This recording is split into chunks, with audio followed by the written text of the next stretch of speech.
for Narayanan, that is on the regulatory risks part. And being a bank, regulatory risks becomes quite critical.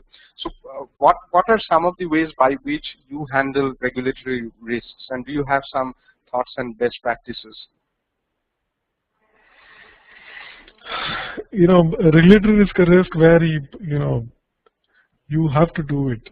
There is no other option. Okay.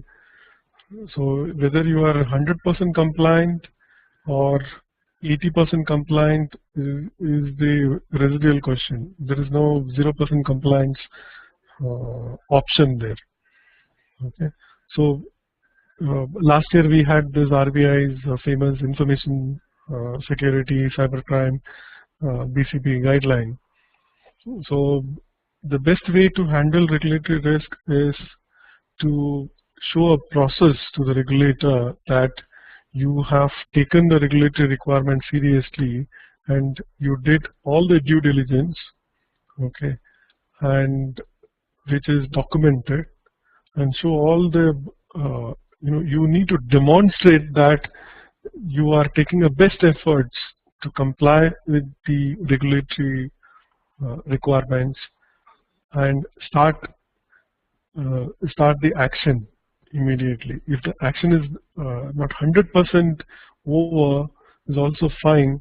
If regulator sees that you have done all your due diligence and you are demonstrating your seriousness to comply with the regulatory requirement and you are in the progress in the right direction, you are out of the bad books of the regulator. If you don't start and if you cannot demonstrate, then the regulatory risk will be very high. So that's a good point, Narayanan. Let me ask you another question. So when we actually conducted a small research on the test results from last year of the various web applications which we tested, like from some 300 customers. So one thing which we tried to figure out was the correlation between compliance and actual security. And very interestingly, what we saw was that there's very low correlation between these two. In fact, the correlation coefficient which we found was 0.2 in a scale of 0 to 1. So what it essentially means is that the organizations with compliance and the organizations without compliance had fairly the similar level of security. And of course, there's one very critical thing which I would like to mention is that the organizations which we work with are very security sensitive. So how would you consider people should look at things? That will you suggest people to give compliance as the first priority or real security? What's your thought on that, compliance versus real security? Okay, let me put it in this way. We never did something, a security initiative, just because of compliance.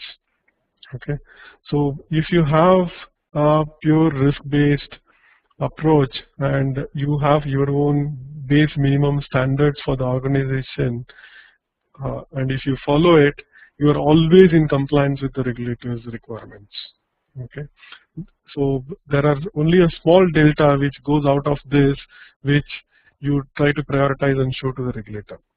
So I believe that there should not be a new initiative or focus for a full year just to comply with regulatory requirements in security. Okay, organizations should have their own risk management practices, minimum standards, policies, which take care of their risk. If there is a regulatory requirement, then your task is only to do a gap assessment of what you have and what regulator is asking.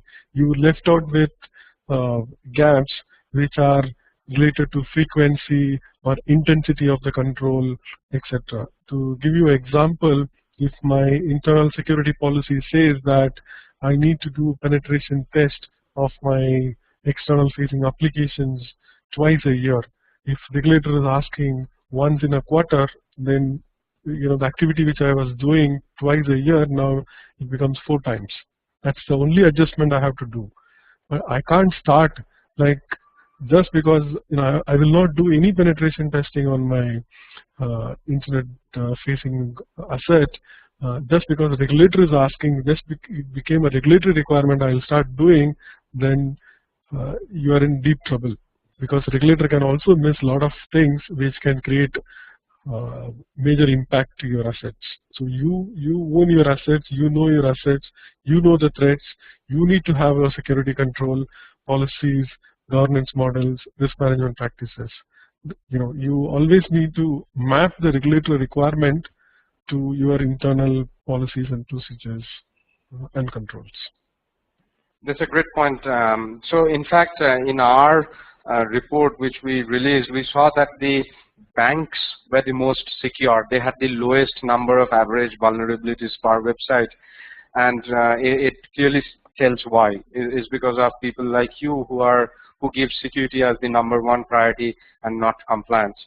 Whereas in the retail segment, we saw that was the most insecure. So they had like 3 times more vulnerability density than the banking. So I believe there are lots of things which we can learn from the banks, because they have really nailed down how to secure an organization, because they got attacked the first. When it came to hacking, they got attacked the first, and I believe they responded the first. So thanks, Narayanan, for sharing your insights.